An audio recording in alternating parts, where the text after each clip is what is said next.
Assalamualaikum warahmatullahi wabarakatuh. Hey bro, gua Rizky Pratama Putra, NIM 19020056028, mahasiswa Ilmu Hukum UIN Wali Songo Semarang. Di sini saya akan sedikit menjelaskan mengenai hukum pemerintah. Langsung saja. Yang pertama ada kedudukan hukum pemerintah. Sebelum masuk ke kedudukan hukum pemerintah, kita harus mesti tahu dulu apa itu pemerintah. Pemerintah adalah wakil jabatan yang tunduk pada hukum publik, wakil dari badan hukum, dan organisasi yang memiliki kewenangan untuk membuat dan menerapkan hukum serta undang-undang di wilayah tertentu.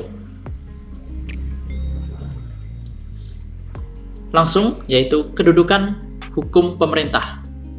Hukum publik negara yakni organisasi jabatan, dan di antara jabatan-jabatan tersebut ada pemerintah. Menurut H.D. Van Wyk atau Willem Congenenberg mengatakan, di dalam hukum mengenai badan hukum kita mengenal perbedaan antara badan hukum dan organ-organnya. Badan hukum adalah pendukung hak-hak kebendaan atau hak kekayaan. Badan hukum melakukan perbuatan hukum melalui organ-organnya yang mewakilinya. Lalu ada macam-macam jabatan pemerintah. Pejabat Tata Usaha Negara atau TUN menurut S.F. Marbun yakni termasuk dalam lingkungan eksekutif, menyelenggarakan urusan desentrasi dan dekonsentrasi. Pihak ketiga atau koperasi yayasan, bank yang didirikan dan diawasi pemerintah. Pihak ketiga koperasi yang bertindak sama dengan pemerintah persero, misal BUMN. Ketua Pengadilan Tinggi Negeri, Ketua MA, serta Panitera. Kedudukan pemerintah dalam hukum privat. Unsur-unsur dari badan hukum. Ada kumpulan orang, dapat melakukan perbuatan hukum dalam hubungan hukum, adanya harta kekayaan terpisah, punya kepentingan tersendiri, memiliki pengurus, memiliki tujuan tertentu, memiliki hak dan kewajiban, dapat digugat dan menggugat di depan pengadilan. Pemerintah, negara atau provinsi atau kabupaten kota dibagi jadi dua, yaitu ada publik dan privat. Jika di publik itu ada organ-organ di dalam yang menjalankan hukum itu adalah kenegaraan. Jika di privat, badan yang tindakan hukum dijalankan oleh pemerintah daerah setempat. Yang kedua ada kewenangan pemerintah. Menurut H.D. Stutt, hukum organisasi pemerintah yang dapat dijelaskan sebagai keseluruhan aturan-aturan yang berkenaan dengan perolehan dan penggunaan wewenang pemerintahan oleh subjek hukum publik di dalam hubungan hukum publik. Ini tadi adalah menurut tentang kewenangan pemerintah ya. Lalu ada sumber-sumber wewenang pemerintah.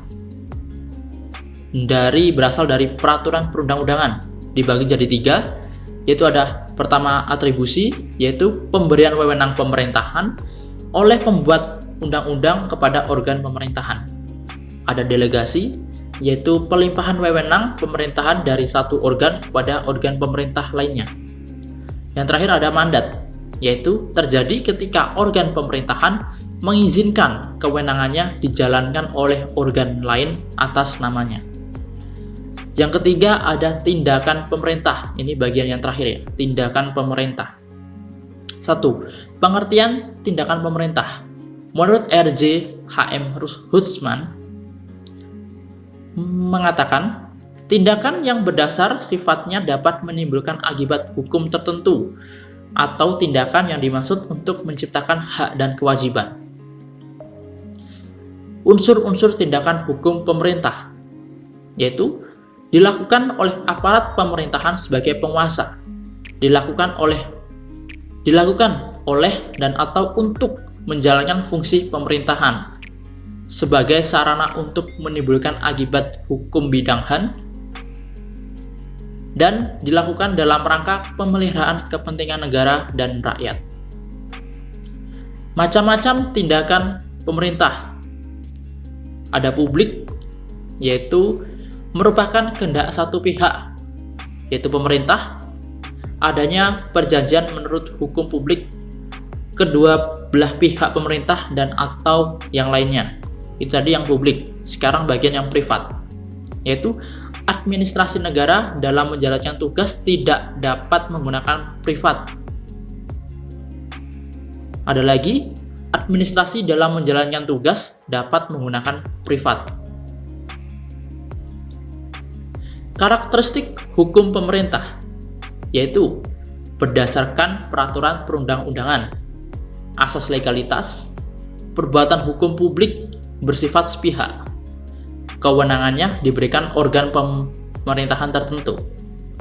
Yang terakhir, disebut akibat hukum apabila 1. Menimbulkan beberapa perubahan hak, kewajiban, dan atau kewenangan yang ada. Jika menimbulkan perubahan kedudukan hukum bagi seseorang atau objek yang ada. Ketiga, apabila terdapat hak atau kewajiban dan atau status tertentu yang sudah ditetapkan. Oke bro, itu saja materi yang dapat saya sampaikan. Semoga dapat dipahami. Jika tidak dapat dipahami, silahkan bertanya di komentar. Sekian, saya Rizky Pratama Putra. Wassalamualaikum warahmatullahi wabarakatuh. Bye bye.